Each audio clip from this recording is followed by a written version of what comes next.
I am Paul Carruthers and I am a nurse consultant with Gender Plus. I am joined by two colleagues today and they will introduce themselves in a second. So, why are we here? Well, we're here to tackle some of the misinformation and explore some of the more complex topics that regularly come up in the field of transgender healthcare. So in a second, I will introduce today's topic, but first of all, I am going to let my two very esteemed colleagues introduce themselves. So Aidan, over to you. Hi, thanks very much for that, Paul. My name is Dr. Aidan Kelly. I'm a clinical psychologist and director at Gender Plus. Thank you. Hello, I'm Claudia Zitz. I'm a clinical psychologist and family therapist at Gender Plus. Brilliant. So today we thought we would start off with a really hot topic in the LGBTQ plus community, in particular with the trans community, and that is conversion therapy and the conversion therapy ban or lack of actually in this country, and why we think that that's important, and some main talking points today that we're going to look at in terms of conversion therapy. So I guess we should probably open up. I think most people probably are aware about what conversion therapy is, but I'm going to ask you two today, sort of, if you wouldn't mind, sort of introducing what conversion therapy is or what your understanding of conversion therapy is. I guess from my perspective, conversion therapy is when you, as a therapist or clinician, intentionally try to change someone's gender identity or outcome or someone's sexual orientation.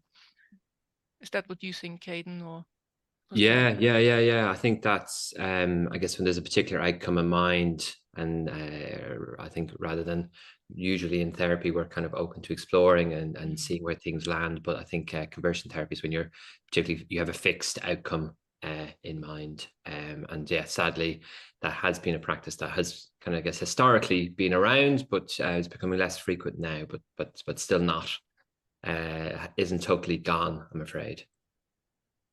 And I think the narrative at the moment is, I think some people are avoiding calling it conversion therapy. So I wonder what your understanding or difference between conversion therapy and explorative therapy might be. With, I know that's sort of a certain narrative that's being put out there at the moment. I wonder if you would be able to sort of decipher the difference between the two, or is there any difference? Yeah. It's a good question. Good question, Paul. Thanks for that one. I don't know what you think, Claudia, but I guess in my mind, the word explorative or the term explorative therapy is perhaps being used instead of conversion therapy at times. I think there's a kind of broad acceptance within public, within the public, that conversion therapy is bad. And so anyone kind of trying to argue that case doesn't feel like they'd get very far or get very much traction. But I think to the public, the average kind of Joe blogs on the street, the idea of someone doing explorative therapy, that seems pretty good. That seems pretty sensible. And I think, of course, on the face of it, I think most people would agree with that. I think sadly, though, I think that term is being used to perhaps in some cases mean actually conversion therapy. And really, I would view explorative therapy or work as kind of all therapies are intrinsically and kind of have to be explorative, or else they're not really therapy. And so there's a bit of a play on words, I think, that happens. And there's an idea that actually by properly exploring something, you may therefore be able to change an outcome, which isn't, which is, I guess, it's quite complicated, really. But I don't know, Claudia, what you think in terms of that. Yeah, I also think that sometimes this idea of exploratory therapy gets used interchangeably with conversion therapy, and people who propose exploratory therapy don't necessarily openly say that they have a change in outcome in mind. But if you really engage with the topic and kind of read a bit the subtext, I think often they would say cisgender outcome is a preferred outcome to transgender outcome, but it's often hidden in some of the subtext, I would say. And do you think that's do you think that's happening at the moment, where two ideas are being pitched between exploratory therapy or gender affirming care? Do you think they're two different things? Are they the same thing, or do you think they're being pitched from two different angles? I think they're being pitched against each other, and with each sitting on one end of a polarized spectrum. But I think, and the meaning of exploratory and gender critical has changed over time, so has the meaning of affirmative. And I think many people who would kind of say that they are practicing in an affirmative way would also say that they are exploring gender and gender identity. Yeah. Aidan? Yeah, no, I agree. I think there is as the public and media has become more and more interested in particularly the area of gender, although of course this does apply across kind of sexuality as well, but I think particularly in the area of gender, which is perhaps relevant to us and our work really, this kind of false binary or false polarized kind of narrative has been created in a way, the idea that you are either explorative or affirmative, and really what I think unfortunately that means is you're either kind of accepting and of trans identities and supportive of them, or you're against them. And I think sadly there are many people out there who will talk about trans outcomes as being a bad one, and they tend to be the people who are very vocal about the need for explorative gender therapy, but I think that really what that is just a way of saying, actually, how can we try to avoid a trans outcome, really? Mm-hmm. And what saddens me is that people who speak very loudly about their position, it almost becomes about their position rather than being responsive to the client and the young person who's there in front of them, and adapting the therapeutic approach to what the young person and their families want to talk about. Yeah, I think that's a really good point. I think what's being missed here is that it's not patient or client focused at all, isn't it? It's being pitched against that, that cis identities and the heteronormative way, is the preferred outcome here. So I've got a few statistics here. We'll see if we're shocked or not by these. So the National LGBT Survey, which was in 2018, found that 13% of trans people had been subjected to or offered conversion therapy, as opposed to 7% of the general LGBT plus respondents. What I found quite shocking here was that 19% of that was from a healthcare setting, but 51% was from a faith or an organizational group. So what do you guys think to those statistics? Surprising or not surprising? I think it's very saddening, actually. Yeah. That's my main feeling, hearing that. Yeah. It's sadly not very surprising, I suppose. I think there tends to be the two fields where people, where I guess conversion therapy comes into it, kind of religious settings or therapeutic settings. It tends to be where people talk about encountering conversion practice, and so not very surprising. I guess I would hope that with time things will get better, and I think us as a society needing to take a clear kind of position on what's acceptable and not acceptable. I think for many of the more broad kind of the sex LGB side of things, I'm sure there is of course more work to do, but I think things have progressed a lot in the last kind of 20 or 30 years, really, and my hope is that can transfer to the kind of gender or transgender community as well in the coming years. But I think hopefully that's something that can be worked on, but there's perhaps more education and maybe legislative work that needs to go on first, just like there was with the lesbian, gay and bi community prior to now. That kind of work happened and made a big change, and so it seems to make sense to me that we should adopt a similar sort of approach in this area as well, really, with trans and non-binary people. I was speaking to a trans friend recently, and they said to me, I thought it was really interesting that society continuously pushes a form of conversion therapy on LGBT plus people, because we live in a heteronormative, cis-normative world. So if we've not got to the stage where if it was possible to convert us, then, you know, why has it not happened just from living in that society? I thought that was a really, really interesting way to look at it as well. So go on, Aidan, sorry. I was going to say, you know, obviously the ethical reasons perhaps not to try and convert someone, but then there's also the evidence-based reasons. Actually, even if it was ethically okay, which it's not, it also there's no evidence to show that it works either. So not only are you doing something ethically dubious, but also it's ineffective too. So on both fronts, as you say, it just doesn't work and it's abusive. So don't do it, basically. Yeah, and evidence actually finds that it increases PTSD, depression, anxiety, low self-esteem. I mean, it's not surprising. So why is a ban important? I mean, we know why it's important, but maybe we can talk about why we think it's important and why there's lots of work going on in this country to try and put a ban through government. I don't know. I mean, I think it is more of a signaling of a position of what's acceptable and what's unacceptable. I mean, I think there's plenty of these bans that have been introduced internationally. I don't know actually how often. I don't think very often the kind of the law gets needed, if that makes sense, but it's more of a signal to society that this is not acceptable.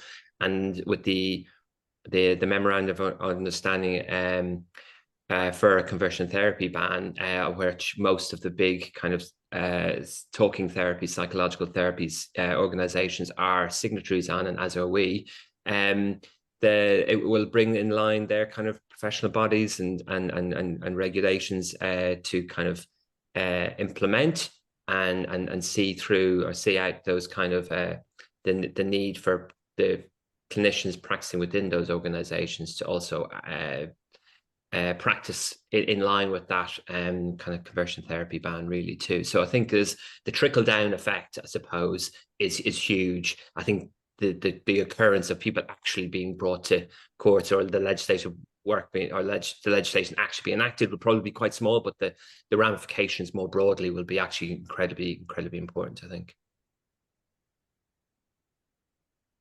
And I guess on that, I guess what the critics are saying is that it would then make it illegal for those that want to partake in conversion therapy. That's kind of, you know, the other side of the argument. What do we think to that? Do we have any thoughts on that?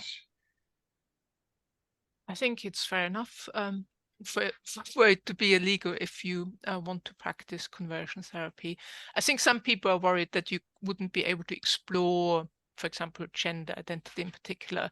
But I don't think that's what the conversion therapy ban is proposing. I think it's more about the intentionality that lies behind the therapeutic exploration. And if you can, as a therapist and clinician, can say it doesn't matter to me how someone's gender identity or sexual orientation develops, then that needs to be the intention, and it doesn't rule out for you and the client with their consent to also explore their feelings and their relationship towards their identity or sexuality more. And I think the other thing I'd add to that is that it's really important to always look out, not just look in terms of internationally. I think there are, I know there are other countries, lots of other countries have already introduced this ban, and there are no kind of negative outcomes or kind of it's stopping people from kind of accessing kind of the right sort of explorative and therapy when it's the helpful type, you know. And so I think we need to be careful that we don't get overly focused on worries that aren't borne out in other countries that are doing this quite successfully and quite well, really. So I think that's really important for us too. Yeah. And I think if we do get to the point where it is banned, and I think we need to be realistic that it's probably going to happen under a new government, do we still think that it will happen behind closed doors? I mean, we've talked a little bit about exploratory therapy, and we know that there's new groups popping up all the time in the world of gender care and pushing that that's the right way to work with gender. So my concern would be that, especially if you've got a desired outcome of that, you know, cis is the desired outcome, and not being trans, my worry is that it still may be able to happen, you know, but not necessarily under a conversion therapy title. Do we think that that might still happen? Would that be a worry? I guess from my point of view, that's where the different regulatories and professional bodies become really important, and the fact that most of those are already signatories on the MOU for a conversion therapy ban is really, really important, because it'll actually be them that are kind of delivering regular kind of CPD, the supervision, or so in kind of talking therapies, you know, there's a therapist supervisor relationship, and so having people kind of aware of their professional responsibilities will be super important to kind of stamp out any of that. Of course, it's always possible, but I think that's why engagement with the professional and organizational community would be really, really important to put that culture into practice, really. Now, you say that, but we are aware because some of our clinicians have signed an open letter recently. Now, you're going to have to remind me as to who that was.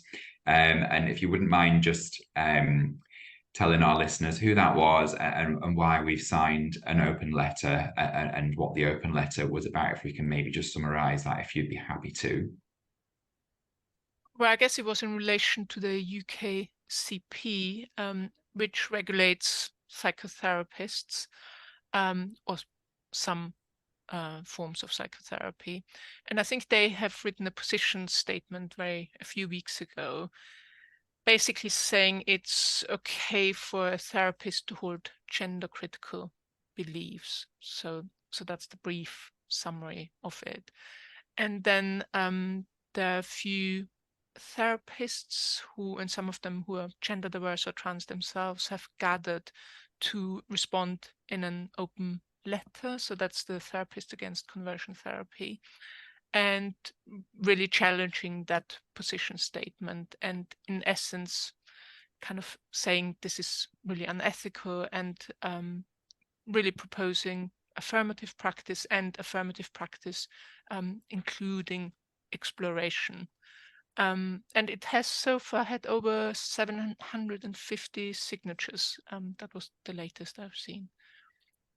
Was there anything to add from your end, Aidan? Yeah, no, I think it's a really good example of how, sadly, how divisive things can get, really, and something which you know, the UKCP have been signatories of the on the MOU and continue to be.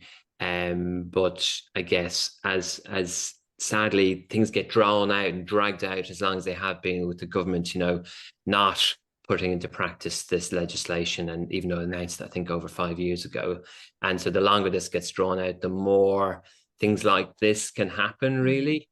And so, yeah, so I think that letter went out. I think even one of the significant signatories on that was, I think, a previous president of the UKCP, so the president just prior to now. I think, you know, so it shows you how even within that organization, and within a relatively short time frame, there's quite a different view on this. And so I think perhaps more kind of education around what this means, and speaking to people who have kind of specialist knowledge and interest in this field can really help educate those who perhaps have understandable worries, but perhaps don't really fully understand the ramifications of those worries, I suppose.